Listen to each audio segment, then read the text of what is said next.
All right, so before we start class and before we start talking technical details, I'll just open up the floor if anyone has any questions or you want to discuss anything on the homework or the rest of the semester, or if you're unsure how things are going to go, you're welcome to send me an email or just unmute yourself now and ask away. You know, if you're interested in more details on SLS, we'll keep talking about that. But if we miss something in material extrusion AM that you want to cover, or, you know, if there's other details that you want to bring up, I'd be happy to listen right now.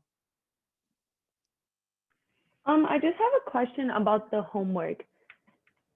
So Yeah. it's just selecting a paper in which they use a composite of a polymer with something else. So it can be really like about anything as long as they're using like something, an additive manufacturing technique using a composite. Yeah, so I mean, the key elements of the homework coming up that are due on Monday is a composite material, so hopefully involving a polymer, Yeah. an additive, and what I'm looking for is papers that detail why they used a composite or this composite effect that we talked about before. Now, not every paper has that. And so, you know, if you find a really awesome paper on additive of a composite that you want to read and review, that's fine. Oftentimes, composite papers will say, you know, the modulus of the polymer is X, and we improved it by adding some filler. And this is what we did in terms of the additive process. So you might not be able to get it perfectly, but you know, just make sure you get some of the major ideas in there. Like, for instance, I don't want to see a review of fused filament fabrication of PLA, you know, and they don't talk about composites at all. Or I don't want to see, you know, a paper on metals unless, you know, you have a really good reason to do that. And so, you know, I think what I want you to do is look out there for things in the literature on additive of composites that give you some insight into why they chose the composite, or what's unique about the composite, or what's cool about the paper. But, you know, since you get to pick the paper, you have pretty wide latitude for what paper you pick. And if you're unsure, you could send me a link or two and say, which one do you think, you know, are any of these papers interesting? You know, I'd be happy to help you out if you're really stuck. Okay, makes sense. Yeah, I guess like how it sounds like is just I should focus on why using a composite was like a benefit kind of like for them or like whoever was performing the experiment, right? Yeah, that's right. So oftentimes in material science, we study pure metals, pure ceramics, pure polymers. What are their basic properties? But in the real world, almost everything that we use is a composite material where we're combining a couple different materials. And so, you know, since this, the title of this class is additive manufacturing of polymers and composites, even though we look at composites through a polymer centric lens, we still want to make sure that we've got composites in there. And so this exercise is really to help you dig into some of the things that people are doing with composites, you know, glass-filled fiber composites, carbon fiber composites, putting silica in, all that sort of stuff is fair game. Okay, sounds good. Thank you. Good. And if anyone else has questions on the homework, please ask, because it is due, I guess, in less than a week. And also, I'm going to assign an assignment that will be due for planning your final paper / presentation. If you've read the syllabus for this class, and I encourage you to do so, there is a final paper / video that you have to do. So more details will be coming on that. It's all detailed in the syllabus. So if you can't find the syllabus, it's on the syllabus page in Canvas, and there's a link right at the top of the page.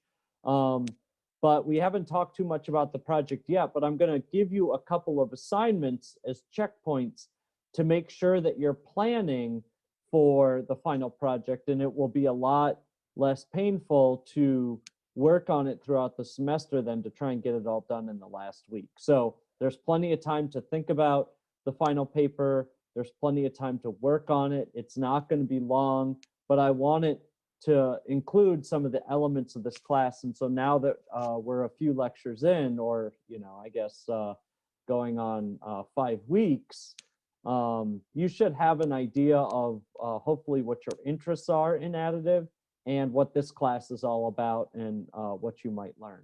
So more detail will be coming on that, but I wanted to get the final paper/video on your radar screen so you can build it into your schedule for the semester. Okay, good questions. Any other thing that people want to discuss, you can unmute yourself and go for it. Okay, well, I'm always available for office hours by Zoom or send me an email and I'll respond. I have a couple more homework number 3s to grade. I'm sorry, I'm behind on that, but I'll get you some feedback on those. And if you want to discuss any of the papers further, or, office hours can be about class, but it can be about other things too, like what careers are available in additive and what companies are looking for, or about your research in additive. I'd be happy just to chat. That's no problem, because we don't get a lot of informal talking time before or after class. So anyway, if you have questions, you can type them in the chat or get a hold of me or just unmute yourself. Otherwise, let me bring up my slides here and we will start lecture. Let's see, let me share.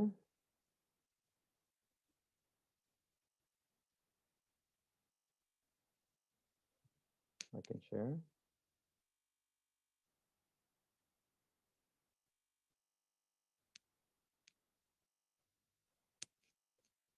Uh-oh, hold on. Share screen.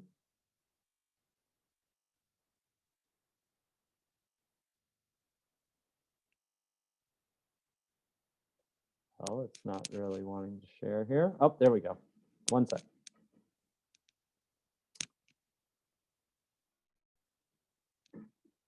All right.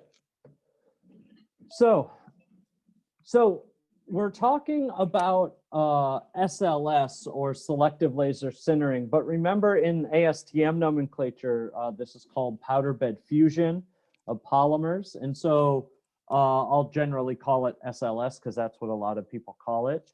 And the key to understanding SLS is understanding what polymer powders are and how the laser radiation causes thermal diffusion within the powder bed to build up the layer.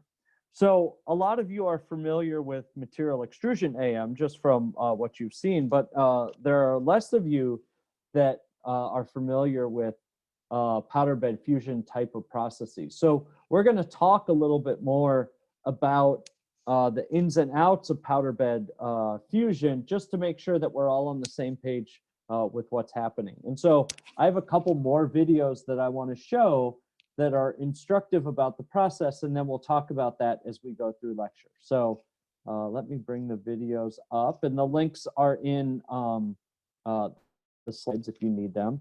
But the first one is one that I didn't show last time, that shows basically the powder spreading and the laser writing of the process. So let me play this, and it shows how they build up a part and everything. And this is relatively short. So let me start this.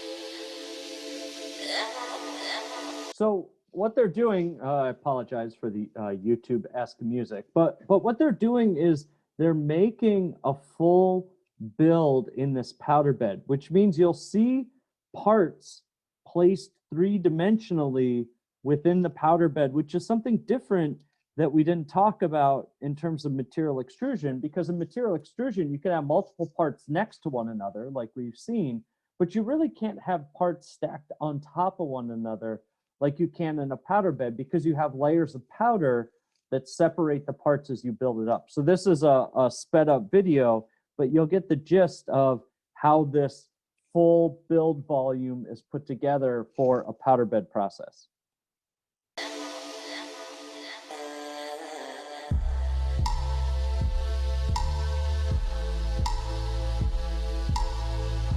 Okay, and even though this is sped up, you see the powder spreading and you see the laser writing. So you can, once the powder is spread with this spreader that we're looking at right here, and this is not a curved powder bed, this is flat, it's just the fisheye camera makes it look curved.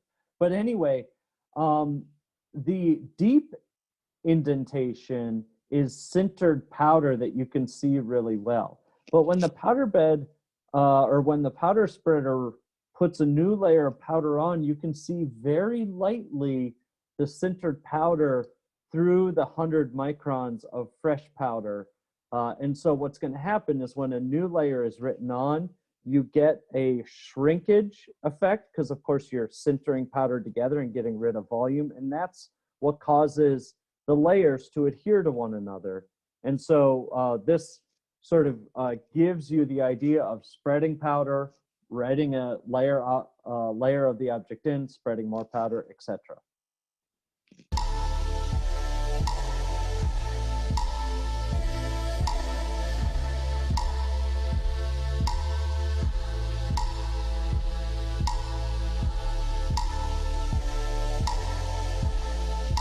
And if you look closely on this, you can see the cracking. See if I can find it. No, maybe I won't be able to find it. When the powder bed goes down, you can see the cracking right there. So you see on the right-hand side, there's a crack in the very smooth powder after the layer is written, and they're just writing D2W here. But that crack is the powder bed moving down 100 microns or 200 microns before the new powder is spread on. And so this powder spreader spreads over both the build area and a little bit on the side. And so you can see the mechanics of spreading powder, writing the shape in with the laser, and then you can see the build chamber or the build bed actually move down a little bit before a new layer of powder is spread.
Okay, so that's pretty cool.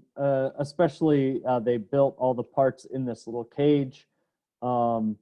That's neat, and opened it right up, and all those parts are loose inside the cage because they were just held in there with powder. And so you just couldn't do this with material extrusion AM. And so powder bed is a very interesting way to build new types of parts that we haven't encountered before in this class. And we saw that with the 3D printed dress as well. They basically were able to print something that looks like interlocking chainmail without having to put it all together.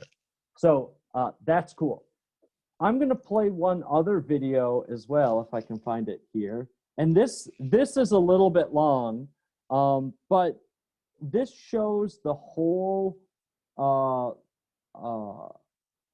sort of build sequence of SLS where they're putting the powder in, they discuss what's going on, they show the printing.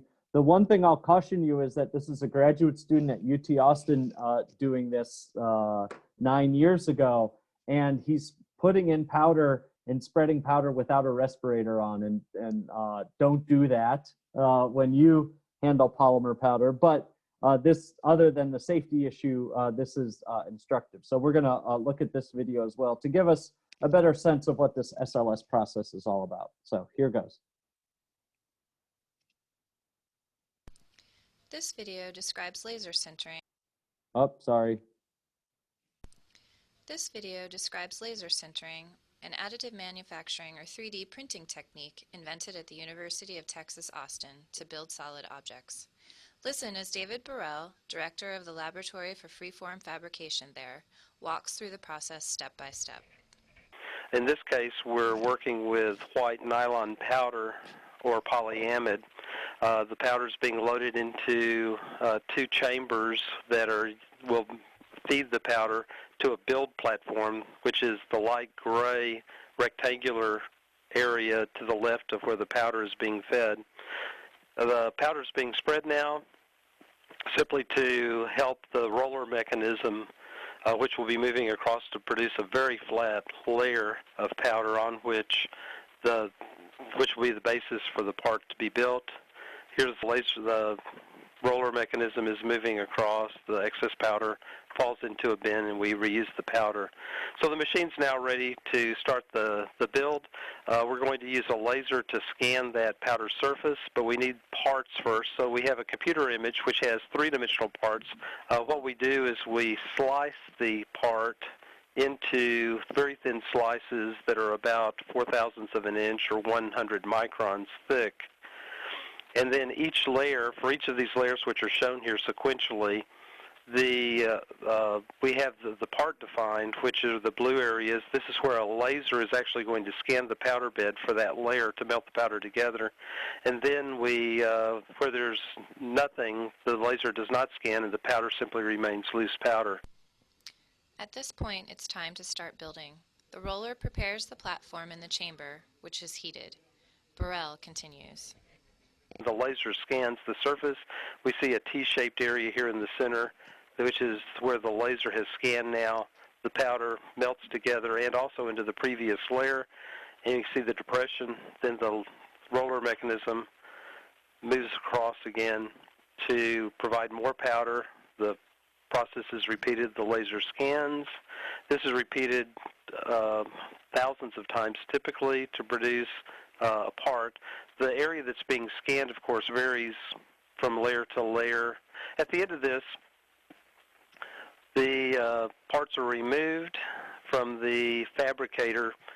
We do this by pushing the part bin cylinder or piston upwards.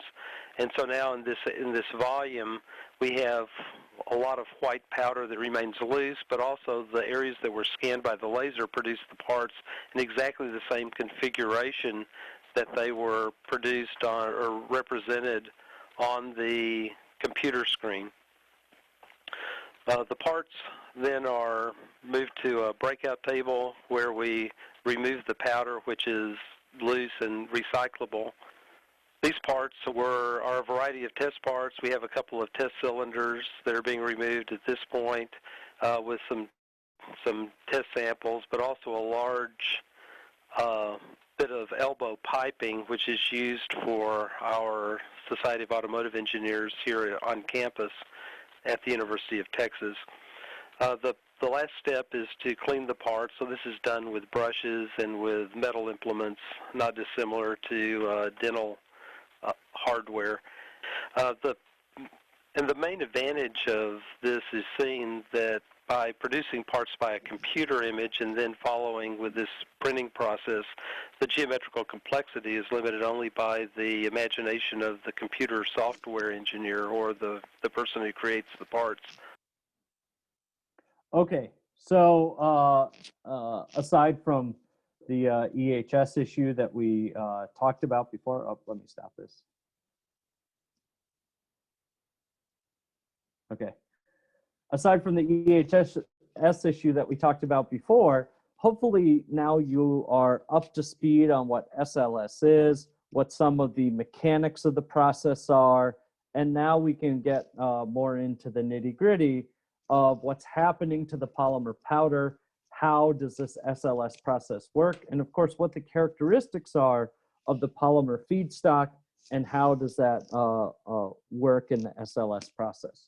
So we talked about this thermal diffusion issue before, and so what's interesting when we think about sintering these layers together is that as we increase the power, we don't necessarily get a deeper layer. And so the layer thickness is really determined by the thermal diffusion within the powder. It's not determined by the brightness of the light, which allows us to quickly sinter layers. So you saw how fast that layer was being written in the powder bed fusion videos, but it also prevents us from over sintering or being able to sinter 0.5 millimeter layers or getting bleeding in the Z direction. If anything, the bleeding is in the XY direction, where you get a little bit of extra sintering from this thermal diffusion. And so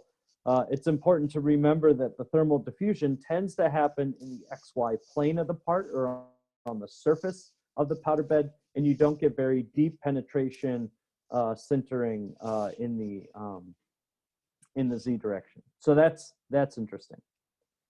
And so there's been book chapters written on this. There's a lot of nice resources out there. Here's one for you to check out.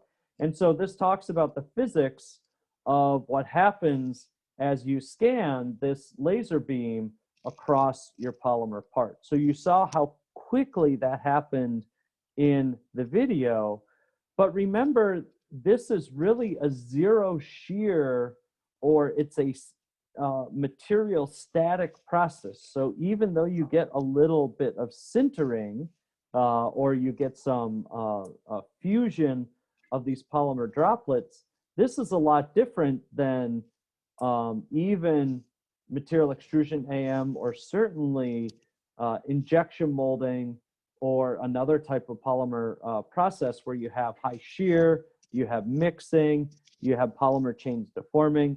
This is basically, the polymer is static and it's just being heated to above and below its TM to fuse the parts together. But what's not static is that this laser spot is moving very rapidly, and so you get very fast thermal transients in this material. And so here is a picture of what this laser beam might look like. So the width of this laser beam might be something like 300 microns. So this is a focused beam that's steered by a galvanometer, but there's a temperature distribution inside that beam. And what happens is you get very fast transients in SLS based on how fast the thermal diffusion is. And so here you have 0.25 milliseconds. That's fast.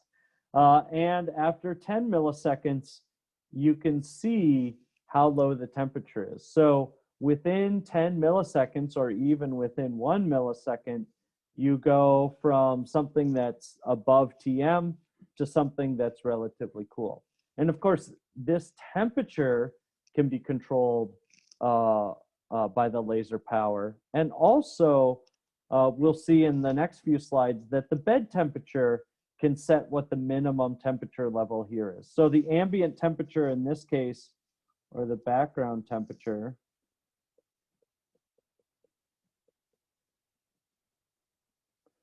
or the bed temperature, is on the order of, that looks like about 42 degrees Celsius. And so you get transients of more than 100 degrees C, or on the order of 100 degrees C, within a millisecond. And so that's a lot different than the heated liquefier and the type of residence times that occur in material extrusion AM. And so we get 100 degrees C or more,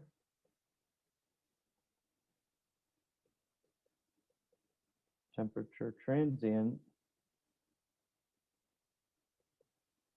in, let's just say, a few milliseconds. So this rapid increase in temperature and this rapid cooling allows us to sinter the polymer particles together, but the whole bed doesn't sinter. So you don't get over sintering, or you don't get lots of thermal diffusion, because of course there's lots of interfaces that prevent thermal diffusion in the powder bed. And so I have a quick question, sorry. Go ahead. So the velocity at which the laser is moving, it's kind of like standard for the machine, or is it like different for each kind of like printing part? So you can specify the velocity of the laser. So that's in this slide right here. So this is laser movement velocity.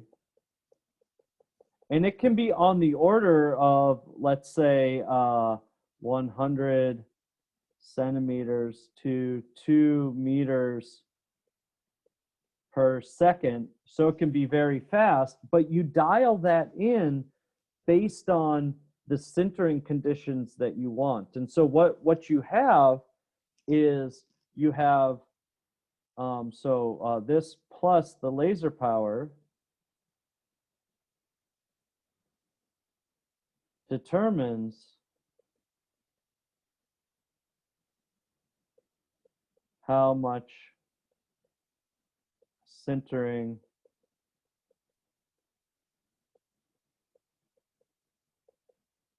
is put into material. So if you have something like peak that you need more energy to sinter it, you need higher temperatures, you might have to move the laser more slowly so you have more residence time, or you might have to have a higher power laser in order to get peak to sinter. Whereas something that's easier to sinter, like polyamide 12 or PA11, you might be able to sinter at a much faster rate, so you can move the laser faster, and you can sinter at lower power. So it's really this idea of what is the residence time and how much energy you're putting into the material to get it to sinter. And that just depends on the details of the powder. It depends on the bed temperature. And so you have a couple variables that you have to investigate. And that's really just done by investigating processing conditions, looking at the processing window for the powder, manufacturer's recommendations. And so you just have to build up that knowledge empirically, because there isn't a laser power plus residence time standard for a lot of the materials that are currently on the market. Okay, that makes sense. Thank you. Okay, yeah, but when you control one of these machines, generally, if you buy peak powder for an EOS machine, they send you the conditions and they say, this is what we know works for this machine. But if you're doing research and doing research on different machines or doing research on different materials, you have to investigate what laser speeds make sense, what laser powers make sense, making sure you're not degrading the material either, because if things get too hot, or if you're putting too much energy into the material, you can get degradation. And so those are all things that you have to optimize as you investigate this process. Right, okay. And so, this temperature map of the beam is not just theoretical. We can measure the temperature. So these different spots right here are shown in the different temperatures right here. And so you can see the temperature gradient that you have to deal with over a relatively small area. And so that's interesting, because now you have to deal with this gradient in the temperature of the beam, plus the beam is moving. And so just like when we had roads,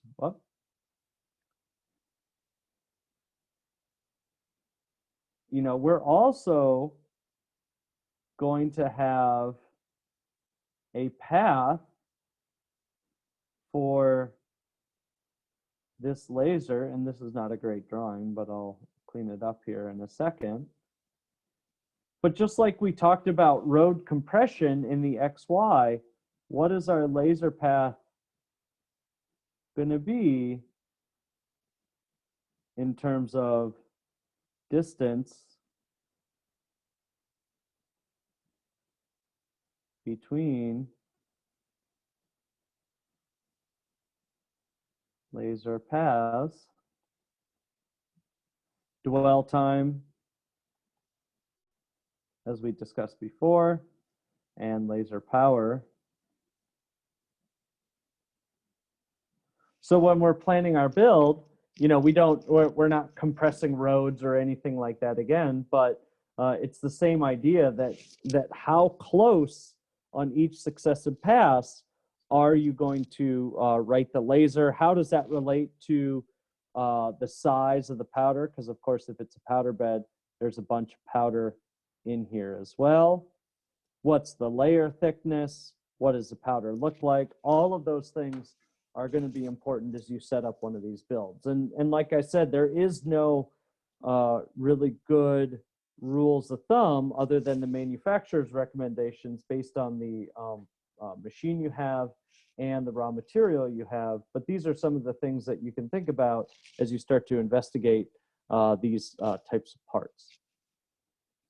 And when you make one of these parts, so this is a polyvinyl acetate, I think, or polyvinyl alcohol, it's probably polyvinyl acetate. And it's scanned at about 1.8 meters per second. And the laser power is cut off here, but we can go, it's 13 watts or 14 watts. You can see different morphologies of the part depending on the conditions. And so you can take a look at this paper. And so they're building a PVA scaffold for bone regeneration.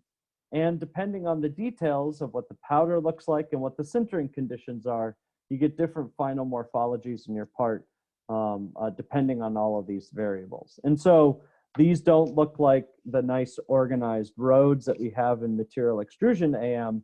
Now we have something different. And so the characteristics of SLS parts, of course, are going to be different than the characteristics of material extrusion AM parts, even though they might be built with the same or similar materials. So that's a primer to some of the things that we want to talk about for SLS. And I'll just pause here if there are any questions or any points that people want to bring up. And then we're going to talk details of SLS materials, resolution, things like that as we go forward. So I'll pause. Is there anything that people want to discuss so far on SLS? What about powder distribution? Like, is the powder size, does it need to all be the same size, or can you have like kind of like a bimodal size distribution? Yeah. I know we kind of like touched on that, but I'm just talking like more in the common, like I guess what is like most common to do like in the industry? Yeah, so what's most common and what's cheapest right now is milling or grinding of powders.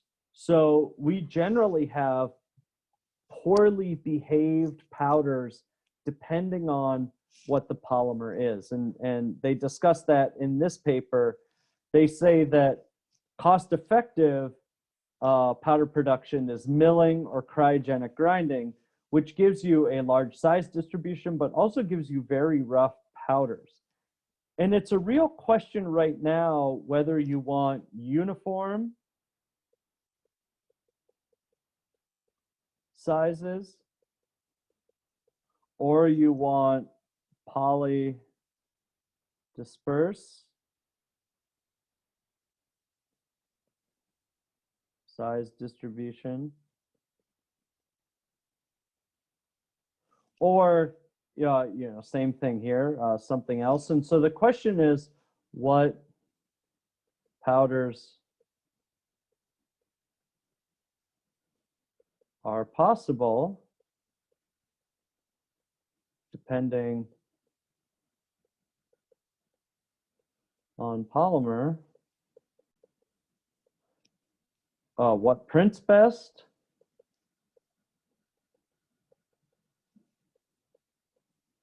And what is cost effective? And so there is no best powder, or there is no most desirable powder, even though something like a polydispersed size distribution with spheres tends to give you really good packing and really nice uniform powder spread. So these are polydispersed. Whoop.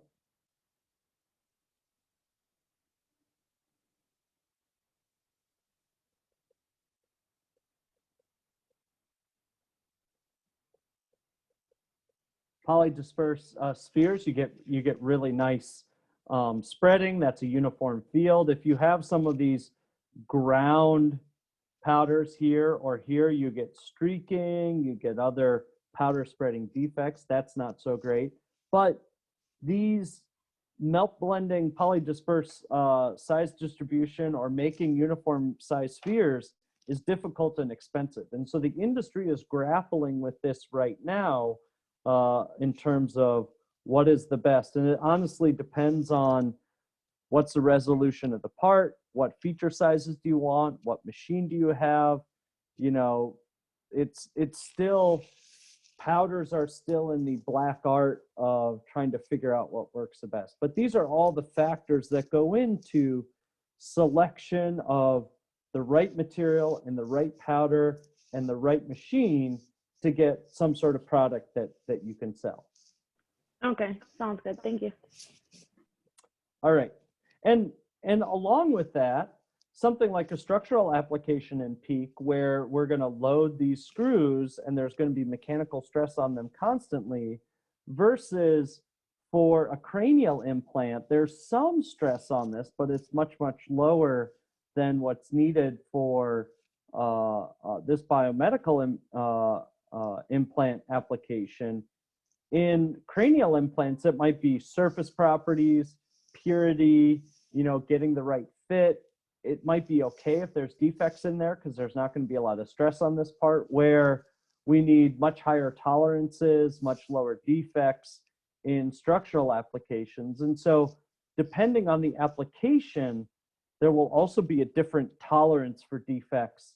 And so, you know, if you're making a part for an airplane, failures are critical in a flight application, whereas if you're making a part for a car and your car breaks down on the side of the road, it's not as big of a deal. And so the tolerance for defects, depending on the industry, is also different, and that needs to be taken into consideration. And so aerospace might need the absolute best powder, the most precise machines, the absolute best parts, whereas automotive can get by with faster production rates, more defects, lower quality parts because they're not in critical application, if that makes sense. Good. Any more questions on this? We're going to dive into some details of SLS, so we're not done, but I want to make sure that everyone's on the same page and they're starting to feel like they're getting what SLS is all about, and at least getting some of the materials, physics, etc. Locked down. Any questions?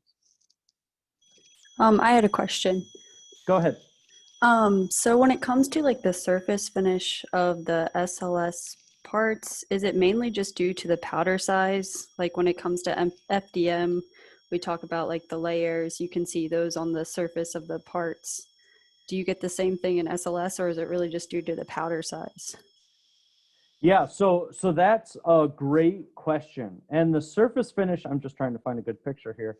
The surface finish of SLS parts is generally due to the powder size. And so we can talk about surface roughness, and you really can't see the surface roughness here, and I can't pass around an SLS part that I have sitting on my desk. Well, this is not really an SLS part. Hold on. 1 second, let me grab one. 1 sec.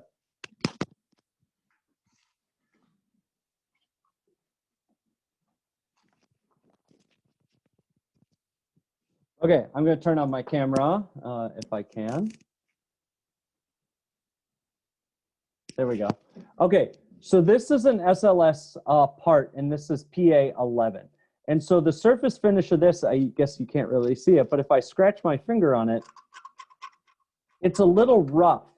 And the roughness of the part is basically due to the size of the powder that's used in the build. So if we zoom out on this image right here, me scratching my fingernail across the surface, the feature size of the roughness is on the order of 100 microns, and that's on the order of the size of the powder you use, compared to something like, you know, my Apple pencil that has a super smooth surface finish. Now, this was made using injection molding, but when I scratch my fingernail on it, you know, you can't hear anything because it's a mirror finish. And so this idea of the surface roughness of a part, it's really due to the features that are embedded in the surface. So for material extrusion AM, and I don't have one of those parts on my desk, I don't think, you can see the striations from the roads because those striations are about between 100 and 200 microns. But since they're made layer by layer, they come out as stripes on the part, and so you can scratch the surface and see those. The powder surface is not really layered, and so I think this part was built like this, but you can't see any layers because in SLS, you'll see in the next slide, you get very good interlayer adhesion, and the way that the powder sits, let me get to this slide. And the way the powder sits, you don't necessarily get a perfectly well-defined layer because you get a lot of fusion between layers. They're rough, and so you get what we might call interlayer mixing in SLS, but you still have the roughness of the powder in there. So SLS doesn't give you perfectly smooth parts, but it doesn't give you super layered parts either because the layers are rough to start with, as shown here, and you get good interlayer adhesion. So, you know, you can sort of see that a part has been SLS'd because it's this sort of dull white and it's rough. And of course, you can identify an FDM part from those striations. When we get to SLA, you'll see you get very smooth parts from SLA. So those are sub 20 micron finishes, and you don't necessarily see a lot of layering unless you look at the part just right in the light. And so the surface finish of SLS parts is not perfectly smooth, but it's not too bad either. It's not layered like material extrusion AM, if that makes sense.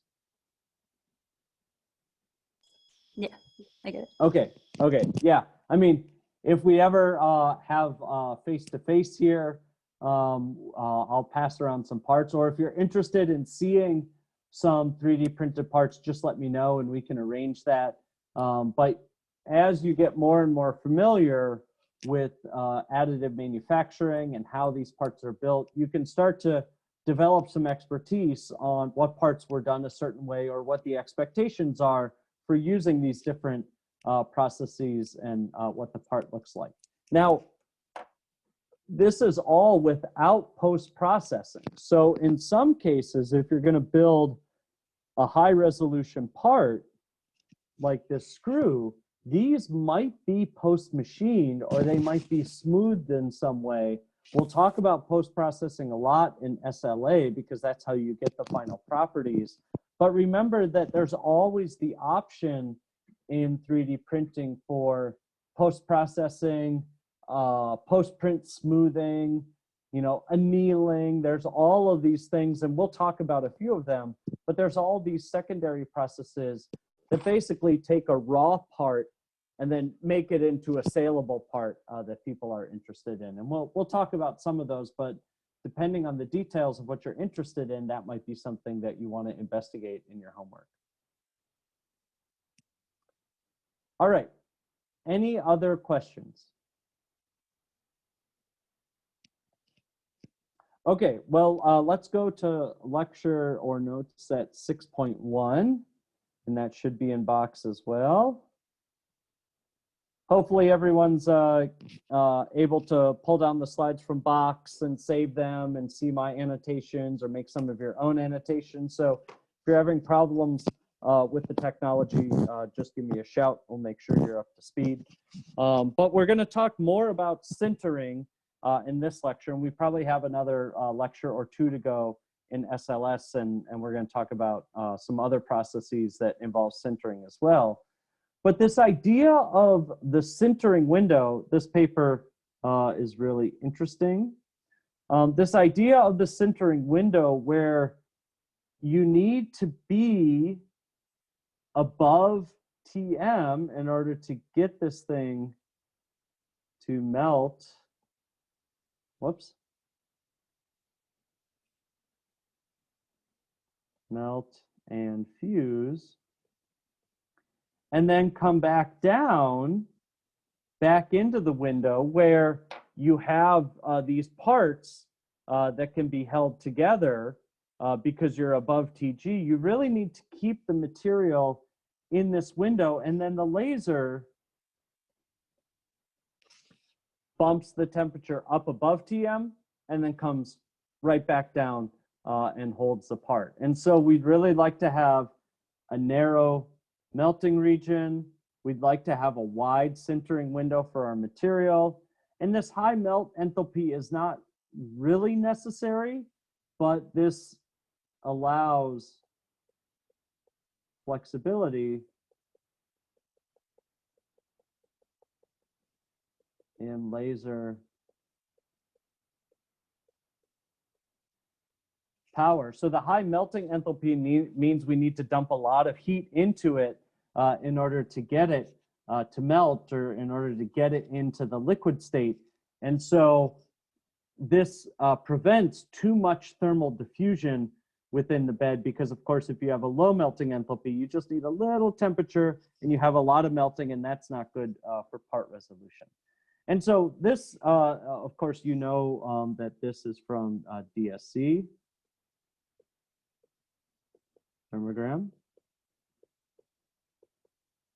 And so just like for material extrusion AM or thermal material extrusion AM, we looked at the thermal transitions of the polymers for that process. You need to know the thermal transitions of the polymers for SLS as well. And so we generally set the bed temperature somewhere in this window, between TG and TM.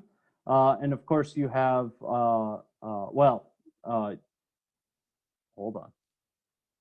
That's not TG. Oh, sorry. Let me go back here.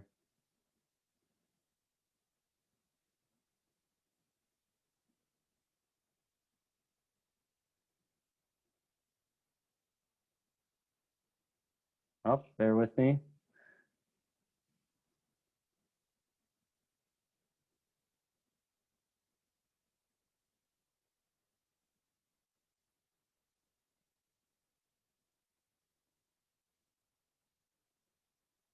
There we go. All right. Let me erase this. So this is TC. So this is crystallization. TG is going to be down here somewhere, because both TC and TM are above TG. And so you really want to have the bed temperature here. So the bed temperature is between TG and TC, where you're going to crystallize. And you really want to use the laser then to accomplish heating into the sintering window, and then you'll cool back down. So the laser brings powder into the sintering window. And so whether you go above TM, which in some cases you do, or whether you just increase the crystallinity within the sintering window, it depends exactly on the details of how much sintering you want and the details of the temperature transient that we talked about last time.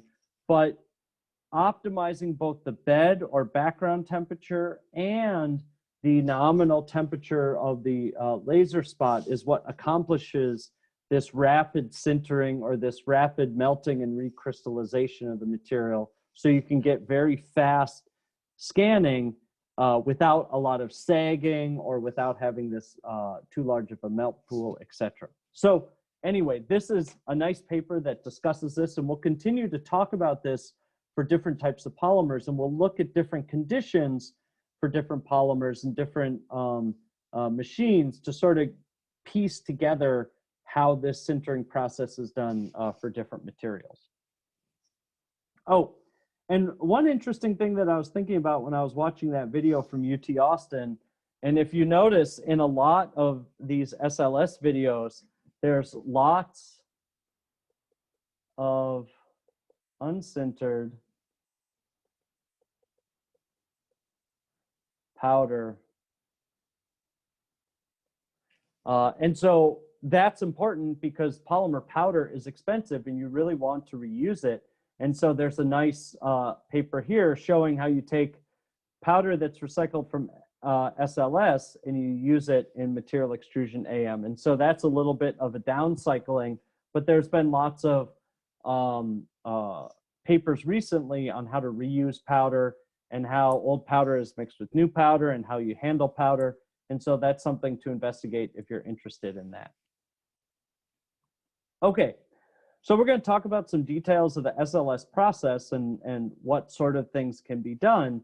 And it's hard to get a hold of some of these SLS parts. We don't have a high performance SLS polymer machine on campus that's open for people to use. We have nice SLS metal machines at Sim3D, but SLS is an industrialized manufacturing process. And so for big companies like Stratasys or for other types of part-on-demand companies like Xometry or Shapeways or others, you can order these SLS parts. So you see this nice nylon manifold right there. There's all sorts of things that can be made. And so if you go to this webpage, and you should check it out because you can order these parts if you'd like to.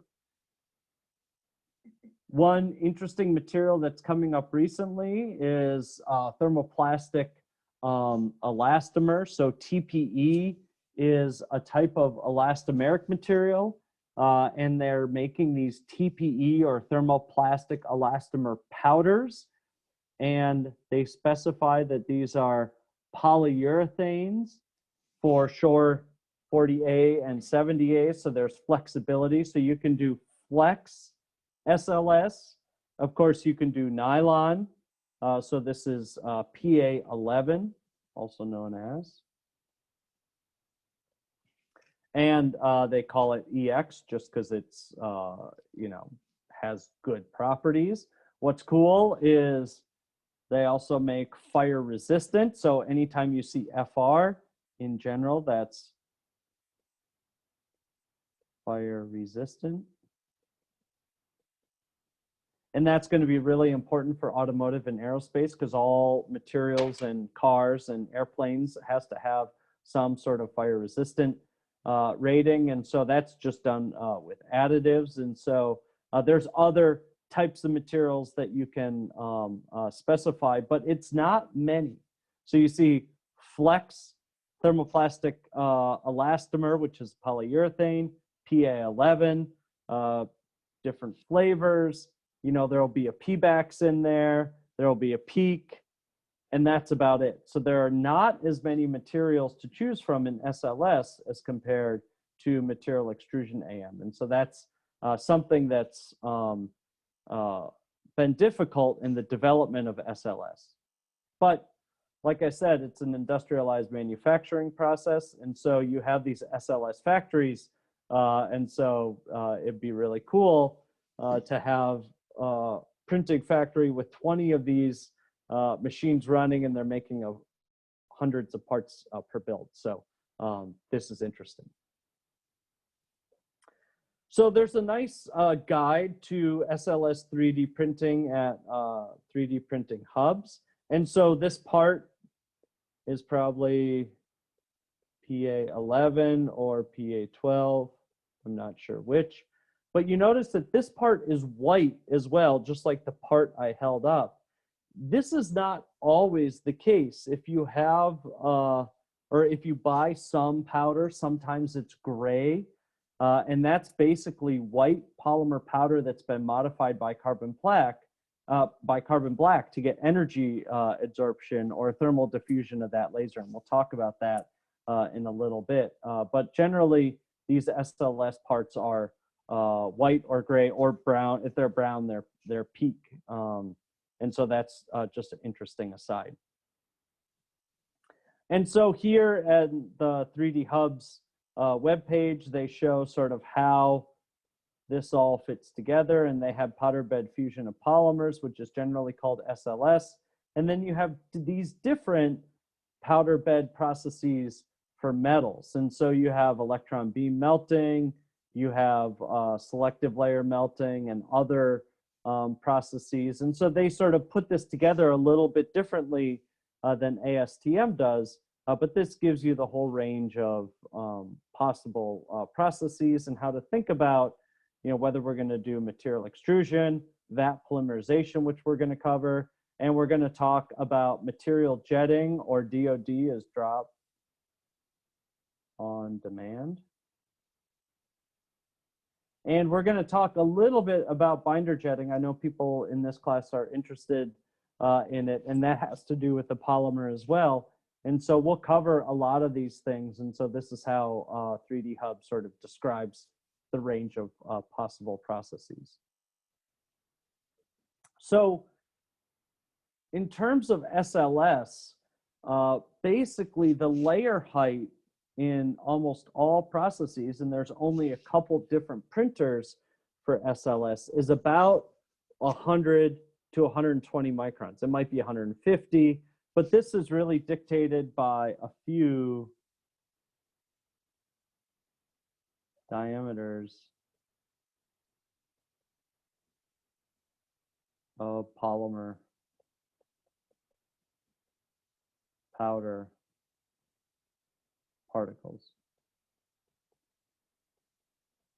And so because the laser can't penetrate down through many layers of powder, it's really the powder morphology and the physics of the laser impacting that powder bed that determines the layer height. But these layers, again, unless you have a really strange build, are not as easy to see in an SLS part as compared to a material extrusion AM part. What's interesting is you don't need any support because you can suspend the part in the middle of the powder bed, and so that's a real advantage for production of parts. And you can build 100 or 200 parts in one powder bed build, and so that really increases the manufacturing throughput if you're interested in that. And so bin packing and other things like this are interesting because you can put many parts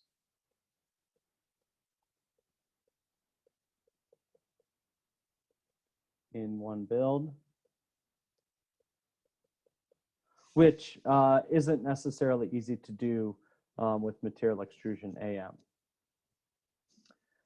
So this is showing what we just discussed in terms of being able to see the layers. And so we looked at a little data for material extrusion AM where interlayer adhesion is an issue, and that leads to anisotropy in the mechanical properties of the part. In SLS, if you look at the tensile strength in the XY direction versus the Z direction, there isn't a big difference compared to bulk PA12 that has this range of properties. And so you get relatively good tensile strength and tensile modulus. So you know that strength is the point at which the part fails. So how strong is it before it breaks? Modulus is the slope of the low extension part of the stress strain curve. So they're different. But what's an issue with SLS compared to the pure material is the elongation at break. So this is the strength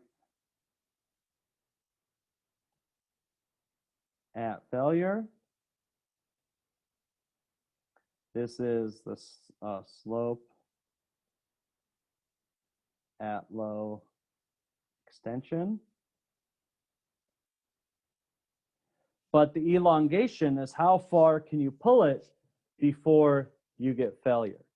And so the disadvantage of fusing all of these pieces of powder together is that you have lots of defects, and all of those defects cause stress concentrations, and that causes premature failure at low extension. And so this is a result of fusing powder together. And as they say on this slide, this causes a lot of porosity in the final part. And so even though the parts don't look porous, and so these are SLS parts right here, they're just dyed different colors if you're interested in that. But the part I held up has a significant amount of porosity in it, especially if you measure the density. And so even though these parts are strong, they have good modulus and they have good strength characteristics because they're porous. This causes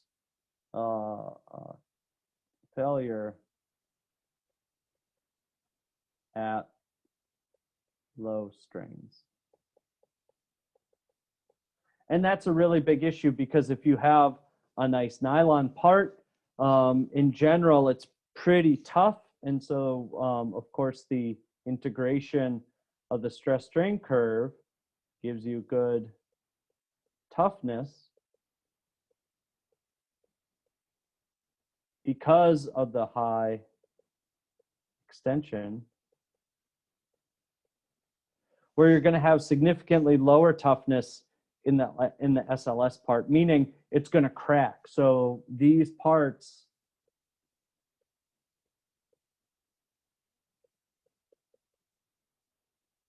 are prone to cracking.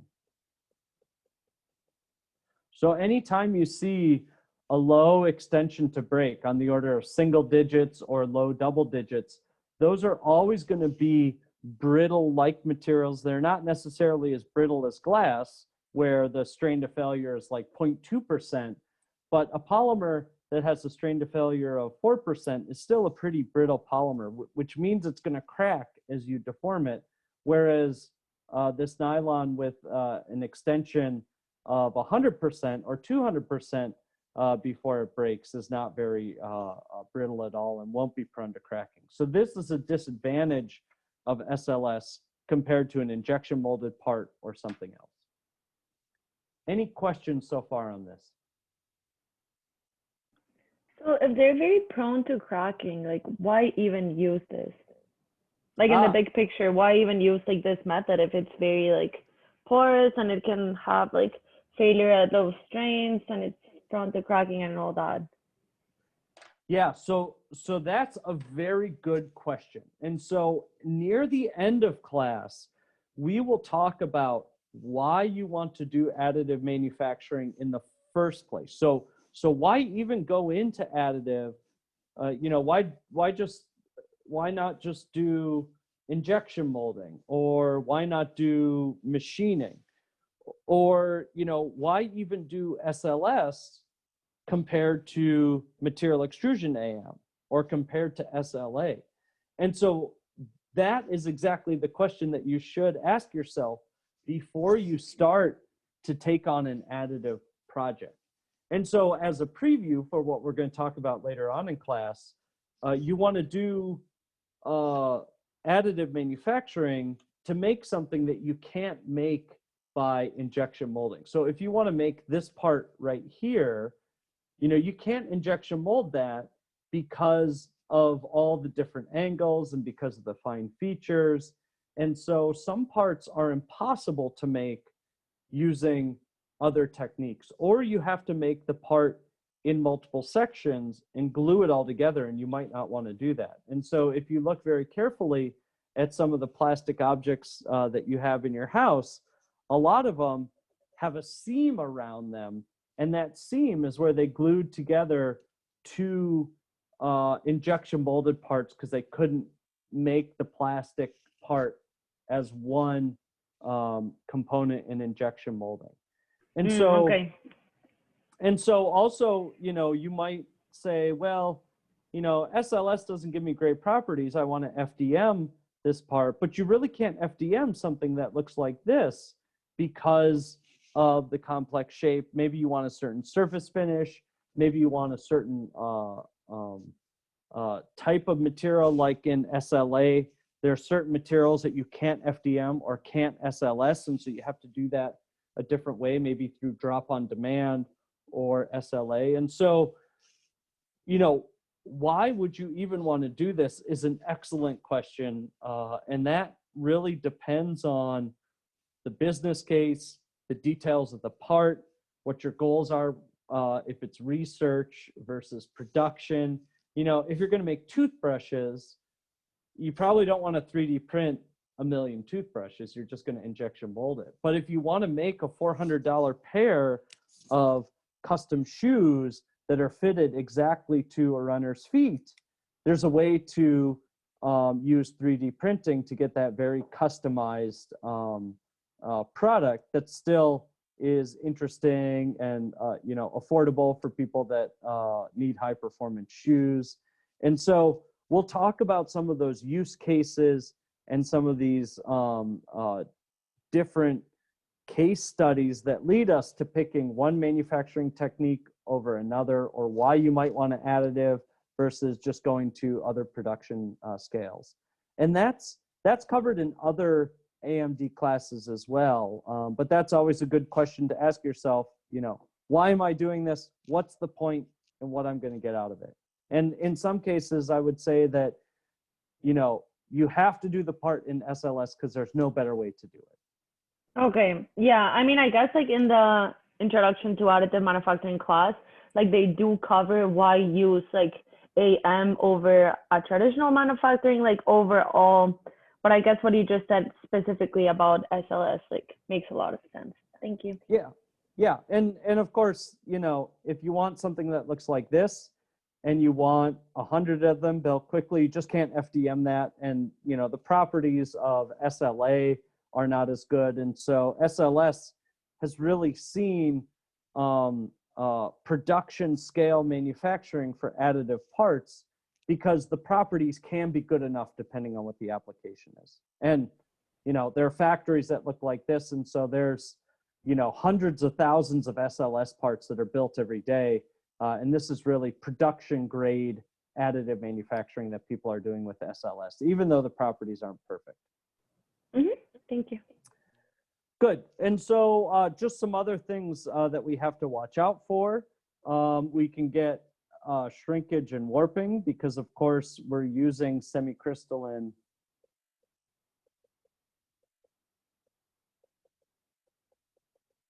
polymers.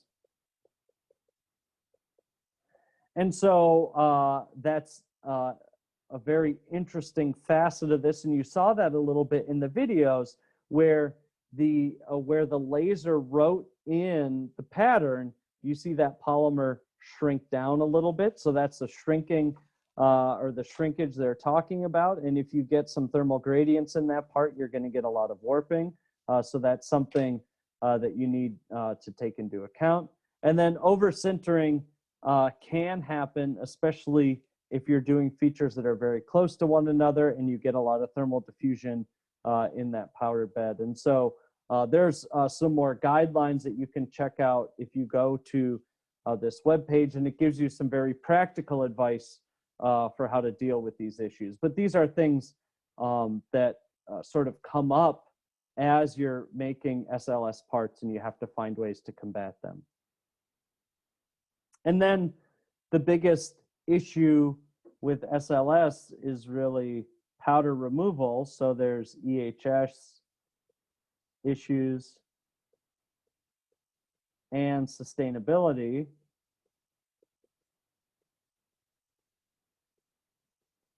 Issues, if you've ever done material extrusion AM, sure, you have a little bit of waste, and you don't get to use the whole reel of filament all the time. But if you're doing material extrusion AM, you can use a lot of that polymer, and there isn't a lot of waste compared to how much filament you start with. With powder bed, you can be building only in 30%, or if you're lucky, maybe 50% of your powder bed, which means you're throwing away an awful lot of powder.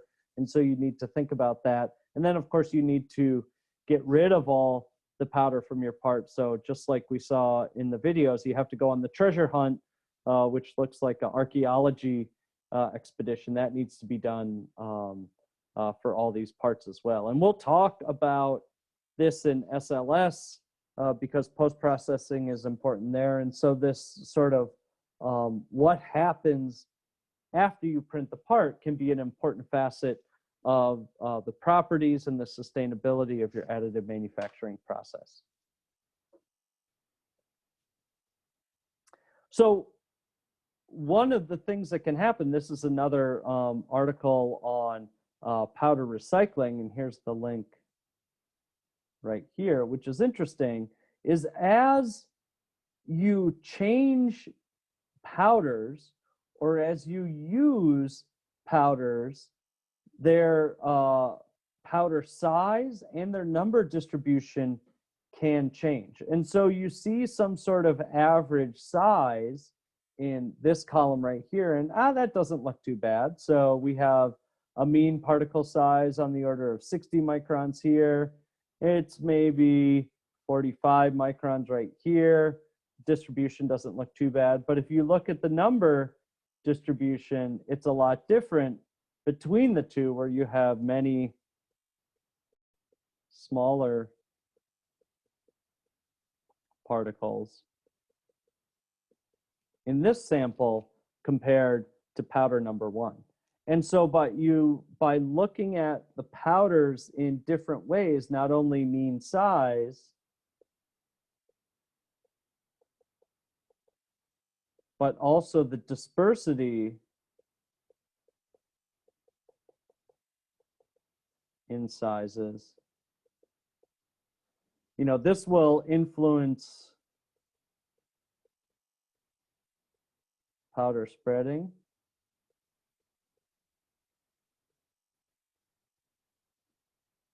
And sintering, and finally mechanical.